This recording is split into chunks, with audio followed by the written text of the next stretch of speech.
جی السلام علیکم میرے عزیز دوستو، آپ سب کو NAQ TV4 پر خوش آمدید۔ امید ہے آپ اللہ تعالیٰ کے فضل سے خیر و خیریت سے ہوں گے اور اللہ تعالیٰ آپ کو اپنے حفظ و امان میں رکھتے ہوئے آپ کی ہر مشکل ہر تکلیف دور فرمائے اور آپ کو اپنے پیاروں میں شامل کرے، آمین۔ دوستو، آج کا مضمون یوں ہے: کیا پاکستانی قوم زوال کی طرف گامزن ہے یا نہیں؟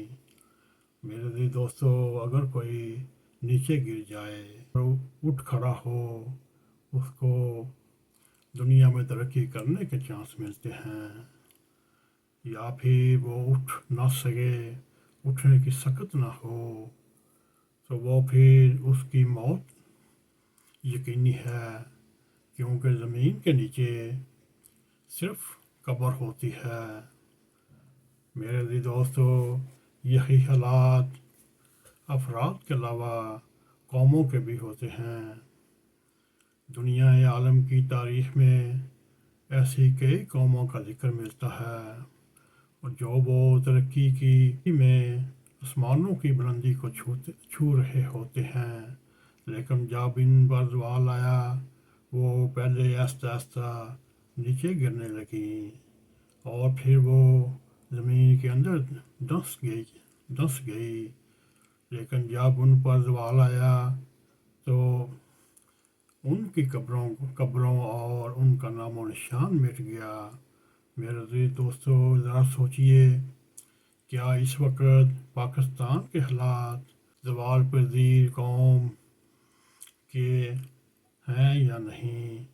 اگر ہم بحیثیت قوم تنزلی کی آخری حصے تک پہنچ چکے ہیں، اس وقت پاکستان کے زندہ قوم ہونے کی نشانی یہ ہے: اگر پاکستان اپنے پاؤں پر نہ کھڑا ہوا تو یقین جانیے ہم پاکستان بحیثیت قوم اپنی قبر کے دانے پر کھڑی ہے۔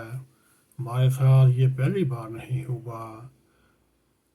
ہم انسانی تاریخ کے وہ واحد بدقسمت بحیثیت قوم ہیں جو اپنے قیام کے صرف 23 جولائی 1949 یا 23 برس کے بعد ہی یک لخت دو ملک بن گئے، حالانکہ عام انسانوں کے ذاتی تعلقات بھی اس سے زیادہ دیر تک برقرار رہتے ہیں، جیسا کہ ہمارے اور شیخوپورہ کی مشہور فیملی حکیم صاحب کی وہ 100 سال کے اوپر محیط ہے، جب ملکوں کی زندگی تو صدیوں پر محیط ہوتی ہے۔ اور اس سے ایک بات بھی پوری ہو جاتی ہے: مذہب کی بنیاد پر ملکوں کو اکٹھا نہیں کیا جا سکتا۔ اس سے نہ ملک بچتے ہیں، نہ شہر بچتا ہے، نہ مذہب بچتا ہے، اور نہ ہی معاشرتی حالات بدلتے ہیں، نہ اخلاقی حالات بدلتے ہیں۔ یہ انتہا پسند جتھوں، جنونی گروہوں کی صورت میں وطن عزیز میں قائم و دائم ہیں۔ اگر مذہب، کیونکہ اس وقت ایک ہی مذہب ہو، تو وہ ایک مذہب میں کتنے فرقہ جات ہوتے ہیں۔ فرقوں کے نزدیک اپنے مذہب کی اپنی اپنی تشریح ہے۔ میرے عزیز دوستو، جس کی موجودگی میں اتحاد نہیں، محض نفاق ہے، منافقت ہے۔ انقلاب فرانس سے پہلے کم و بیش دنیا عالم میں ایک ہی مذہب گنا جاتا تھا، وہ عیسائی مذہب تھا یا کرسچن تھے۔ جب تک وہ ان کا دورہ رہا، یورپ میں مار دار ہوتی رہی۔ میرے عزیز دوستو، انقلاب فرانس سے پہلے کم و بیش دنیا میں ان مذہبی انتہا پسند و مذہبی جنونیوں کی حکومت رہی، جنہوں نے انسانوں کو صلیبی جنگوں اور فرقہ وارانہ تصادم کا سوا کیا دیا۔ نے جب مذہب اور ریاست کو زیادہ کیا تو تو پھر انسانی تاریخ کے ایک نئے دور کو جنم دیا۔ اس سے نہ صرف مذہبی گروہوں، مذہبی اتحاد پسندوں کی غلامی سے زیادہ ملی، جبکہ اس نظریے پر عمل کرنے والی قوموں نے دیکھتے دیکھتے 150 یا 200 سال میں ایسی ترقی کے پیچھے پڑے، پھر انہوں نے مڑ کر نہیں دیکھا۔ میرے عزیز دوستو، اس طرح ان آفاقی سچائیوں کو مذہب کا نام لیے بغیر اپنا رہنما بنا لیا، جو دنیا ہر مذہب کا مدعا تھا۔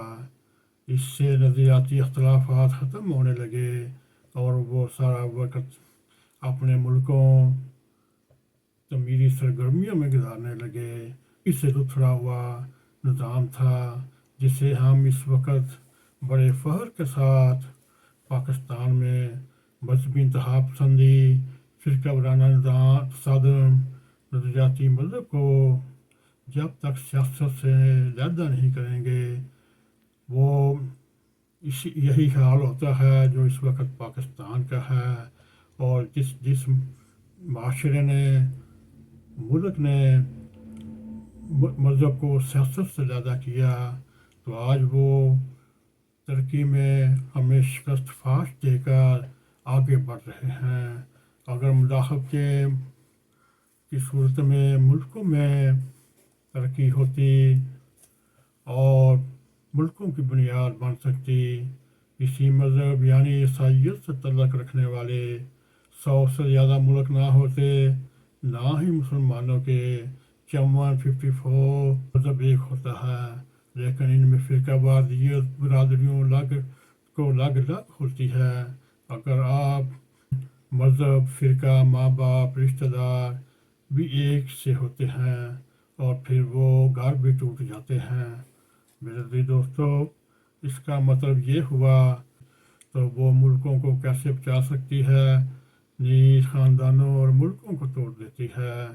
وہ وجہ میرے عزیز دوستو یہ ہے، ناانصافی اور معاشی ناانصافی، سماجی ناانصافی، سیاسی ناانصافی، چاہے وہ مذہبی ناانصافی، اور یہ انتہا پسند ٹولے سیاسی دانشوروں نے جمہوری نظام کا دنیائے عالم میں تعارف کرایا اور داروں کو پابند کیا وہ اپنے دائرہ کار میں رہیں اور کسی دوسرے کے اختیارات میں نہ دخل دیں۔ جہاں ہم نے مذہب اور ریاست یا سیاست کو ملانے کا خوفناک تجربہ کیا، تو ہم نے ہر ممکن کوشش کی اس ملک میں جمہوریت نہ پھیل سکے، اور ان میں سب سے بڑے گناہ گار ملک کے فوجی امر ہیں، یا کہہ سکتے ہیں آرمی کے جو سیاسی جنرلس وغیرہ یا اسٹیبلشمنٹ ہے، اور مذہبی اتحاد پسندوں اور بیوروکریسی نے بھی ایک ایسا نہایت ہی گندا کردار ادا کیا، اور جن کا پاکستان کے قیام میں کوئی کردار نہیں تھا، بلکہ وہ انگریزوں کی ملازمت انجوائے کر رہے تھے۔ سیاستدانوں کو بدنام کیا، انہیں طرح طرح کی اذیتیں دیں اور ان پر پابندیاں لگانے اور پابند سلاسل کرنے، پھانسیاں دینے کے عمل کو اس ملک میں نئی قیادت اور نئی سوچ کو نہ صرف روک دیا بلکہ سیاستدانوں کو ایک گالی بنا دیا۔ میرے عزیز دوستو، ان فوجی امروں نے پاکستان بنانے والے، خاص طور پر سر محمد ظفر اللہ خان، اور بلکہ یہاں تک کہ قائد اعظم کی بہن کو بھی غدار وطن قرار دیا۔ ان امروں نے عوام کی بجائے اپنی مطلب کی کٹھ پتلیوں کو عوام پر مسلط کیا۔ جب ان کٹھ پتلیوں نے اپنے دماغ سے سوچنے کی کوشش کی اور پھر ان کو سرقلم کر دیا یا پھانسی پر چڑھا دیا، میرے دوستو، یہی ایک وقت تھا امریکہ نے اپنے مفادات کے لیے اس خطہ پر ڈالروں کی بارش کر دی۔ ان انتخاب پسند، چاہے وہ سیاستدان ہوں، چاہے وہ اسٹیبلشمنٹ ہو، چاہے سول بیوروکریسی ہو، چاہے یہ مذہبی اتحاد پسند ہوں، آج وہ اپنے اپنے مذہبی پسند لیڈران کو 20ویں صدی کا مجدد قرار دیتے ہیں۔ اس وقت 3 مجدد کے امیدوار پاکستان کی دھرتی پر پائے جاتے ہیں۔ پہلا 20ویں صدی کا مجدد نعوذ باللہ مولانا فضل الرحمان کو قرار دیتے ہیں۔ پھر جماعت اسلامی کے جو رائٹر ہیں، کالم نویس ہیں، اخباروں میں بار بار اپنے کالم میں یہ کرتے ہیں، 20ویں صدی کا مجدد مولانا مودودی کو قرار دیتے ہیں۔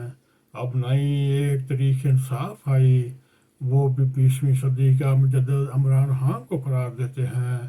میرے دوستو، یہ تو اللہ تعالیٰ نے فیصلہ کرنا ہے مجدد کون ہے اور جھوٹ کون بول رہا ہے۔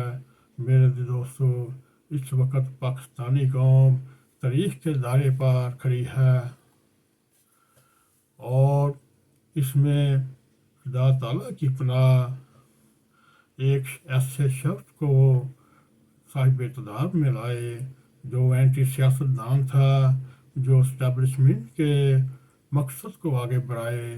اب میرے عزیز دوستو، اسٹیبلشمنٹ عمران خان کے آگے بڑھتے بڑھتے نیچے زمین پر گر چکے ہیں۔ کیا ان کے لیے کوئی سزا نہیں؟ اگر ان کو بچانا ہے اور وطن عزیز کو بچانا ہے تو تمام اسٹیک ہولڈروں کو مل جل کر مذہب سے سیاست کو علیحدہ کرنا ہوگا اور حقیقی جمہوریت بحال کرنی ہوگی، کیونکہ جہاں تک ہم گر چکے ہیں اس سے نیچے صرف قبر ہے۔ اور اس کے بعد تاریخ میں یہ ایک نام و نشان مٹنے والی یہ قوم تھی۔ اب بھی میرے دوستو، ہمارا یہی درخواست ہے، یہی اللہ تعالیٰ کی دعا ہے، وہ پاکستان کو قائم و دائم رکھ، پاکستان کو وہ ان قوموں سے نہ ملائے جو نافرمانی میں، معاشی ناانصافی میں، اخلاقی بدکاری میں اور منافقت اور جھوٹ بولنے میں یہ قوم اپنے آپ کو بلندیوں تک لے کر گئی۔ اب بھی وقت ہے، اگر قوم پاکستانی قوم کو بچانا ہے، وہ دعائیں ہی کام آتی ہیں۔ مختلف جماعت احمدیہ پر ظلم و ستم روکنے پڑیں گے، کرسچن کے اوپر بھی ظلم و ستم روکنے پڑیں گے، ہندوؤں کی جو بیٹیوں کو اغوا کر کے مسلمانوں سے بیاہتے ہیں ان سے بھی جان چڑھانی ہوگی۔ اگر یہ 3-4 کام کر لیے، سب سے بڑھ کر مذہب کو سیاست سے علیحدہ کرنا پڑے گا، تب ہی پاکستان آگے چل سکے گا، نہیں تو پاکستان کا انجام ایک بے نام و نشان قوم ہوگی۔ اور 50-60 سال کے بعد جب ہسٹری یا تاریخ میں پاکستان کا ذکر آئے گا تو بد نصیب قوم کے نام سے اسے یاد کیا جائے گا۔ میرے دوستو، ہے تو یہ خوش مضمون مگر وقت کی ضرورت تھی جو ہم نے آپ کے سامنے رکھی۔ امید ہے آپ کو ہمارا یہ پروگرام پسند آئے گا۔ اگر پسند آئے اس کو لائک بھی کریں، اس کو شیئر بھی کریں، کومنٹ سیکشن میں جا کر اپنا زیادہ خیال کرتے ہوئے NAQTV4 کو سبسکرائب کریں اور جاتے جاتے بیل آئیکن کو کلک کریں تاکہ ہماری تازہ ویڈیو آپ تک پہنچتی رہیں۔ اسی کے ساتھ ہمیں اجازت دیں۔ السلام علیکم ورحمۃ اللہ وبرکاتہ۔